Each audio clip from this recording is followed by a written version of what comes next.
Notre univers est un lieu d'une beauté et d'une complexité époustouflantes. De la danse complexe des galaxies au délicat équilibre de la vie sur Terre, l'univers est une tapisserie tissée d'une multitude de structures. Mais vous êtes-vous déjà demandé d'où viennent ces structures? Comment un univers qui a commencé comme une soupe chaude et dense de particules a-t-il évolué pour devenir le cosmos complexe que nous observons aujourd'hui? La mécanique quantique est une branche de la physique qui régit le comportement de la matière et de l'énergie au niveau atomique et subatomique. C'est un monde où les particules peuvent exister dans plusieurs états à la fois, où l'énergie se présente sous forme de paquets discrets appelés quanta, et où l'acte même d'observation peut influencer le résultat d'une expérience. L'un des concepts les plus époustouflants de la mécanique quantique est l'idée des fluctuations quantiques. Imaginez un étang parfaitement immobile par une journée sans vent. La surface de l'étang apparaît lisse et non perturbée. Mais si nous pouvions zoomer suffisamment près, nous verrions que la surface n'est pas du tout parfaitement immobile. Au lieu de cela, elle est constamment agitée par de minuscules fluctuations aléatoires des molécules d'eau. Imaginez un jeu de hasard où l'énergie est constamment empruntée et remboursée dans le tissu même de l'espace. Ces prêts d'énergie, régis par les lois de la mécanique quantique, se manifestent par des perturbations fugaces dans le vide quantique autrement calme. Ces perturbations, connues sous le nom de fluctuations quantiques, ne sont pas de simples constructions théoriques, mais ont des implications profondes pour l'univers que nous habitons. La plupart de ces ondulations sont petites et sans conséquences, disparaissant rapidement dans le bruit de fond du vide quantique. Cependant, en de très rares occasions, une fluctuation peut être suffisamment importante et durer suffisamment longtemps pour avoir un impact significatif. C'est comme lancer une pièce. La plupart du temps, vous obtiendrez face ou pile, mais si vous lancez la pièce suffisamment de fois, vous finirez par obtenir une longue série de faces ou de piles. Ces fluctuations, bien que fugaces, sont les graines à partir desquelles les grandes structures de notre univers ont germé. Ce sont les murmures de possibilités qui ont résonné à travers l'univers naissant, des murmures qui allaient finalement devenir la symphonie des galaxies, des étoiles et des planètes que nous observons aujourd'hui. Au cœur des fluctuations quantiques se trouve un principe profond qui régit le monde microscopique, le principe d'incertitude d'Heisenberg. Ce principe, formulé par le physicien allemand Werner Heisenberg, stipule qu'il existe des limites fondamentales à la précision avec laquelle nous pouvons connaître simultanément certaines paires de propriétés physiques d'une particule. L'une de ces paires est la position et la quantité de mouvement. Plus nous connaissons précisément la position d'une particule, moins nous pouvons connaître sa quantité de mouvement, et vice-versa.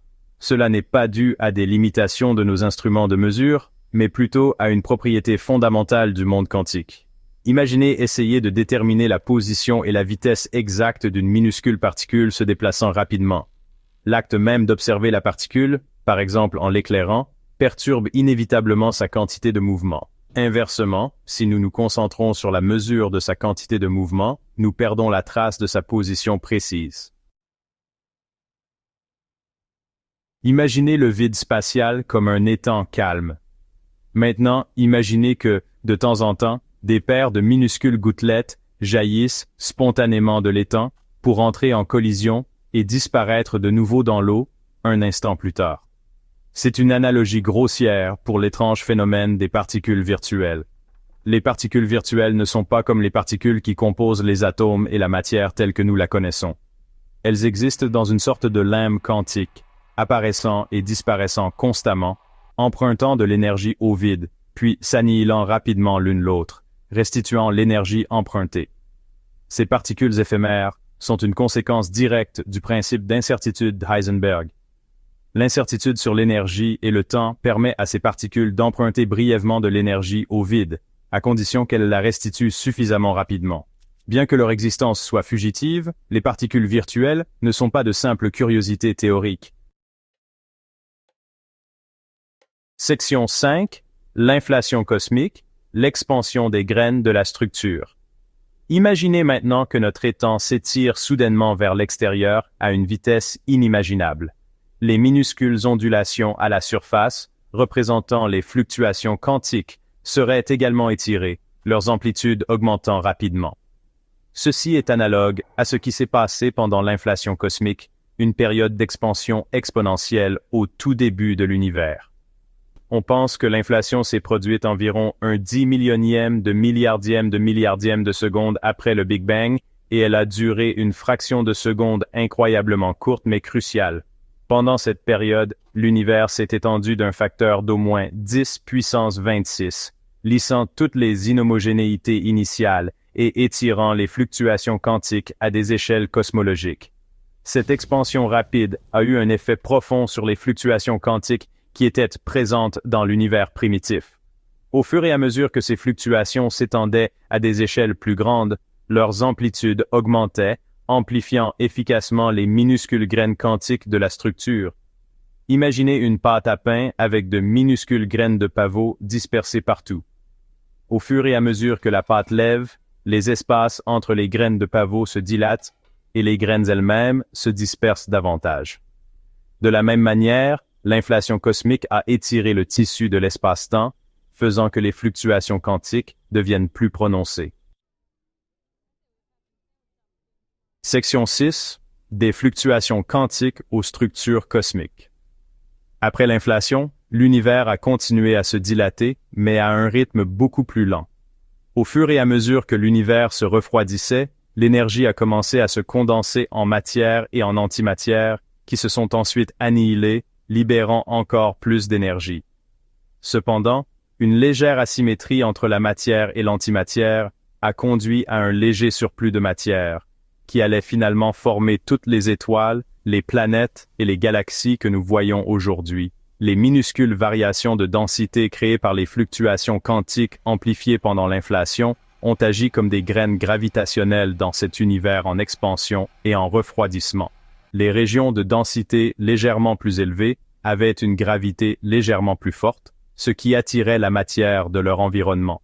Au cours de millions et de milliards d'années, ces régions de densité plus élevées sont devenues plus grandes et plus denses, finissant par s'effondrer sous leur propre gravité pour former les premières étoiles et galaxies. Section 7. Les échos du Big Bang, le fond diffus cosmologique.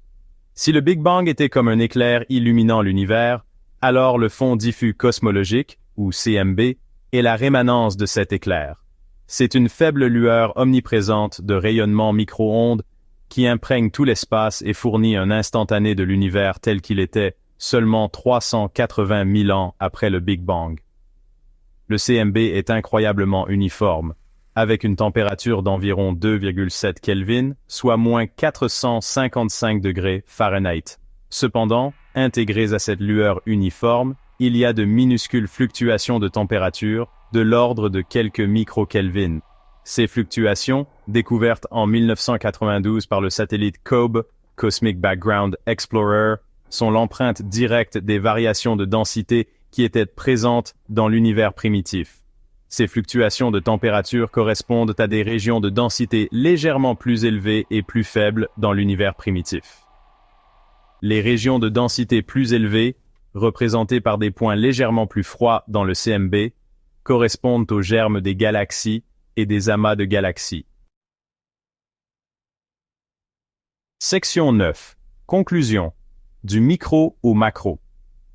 L'univers que nous observons aujourd'hui, avec sa tapisserie complexe de galaxies, d'étoiles et de planètes, est le produit à la fois de la force familière de la gravité et du monde étrange et contre-intuitif de la mécanique quantique. Des plus petites fluctuations dans le vide quantique aux plus grandes structures s'étendant sur des milliards d'années-lumière. L'univers est une symphonie d'échelles, toutes interconnectées et toutes façonnées par les mêmes lois fondamentales de la physique.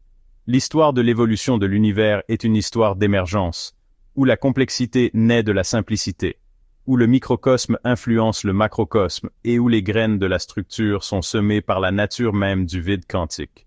Alors que nous continuons à explorer le cosmos et à approfondir les mystères du monde quantique, nous acquérons une appréciation plus profonde de la beauté complexe et de l'interconnexion de l'univers que nous habitons.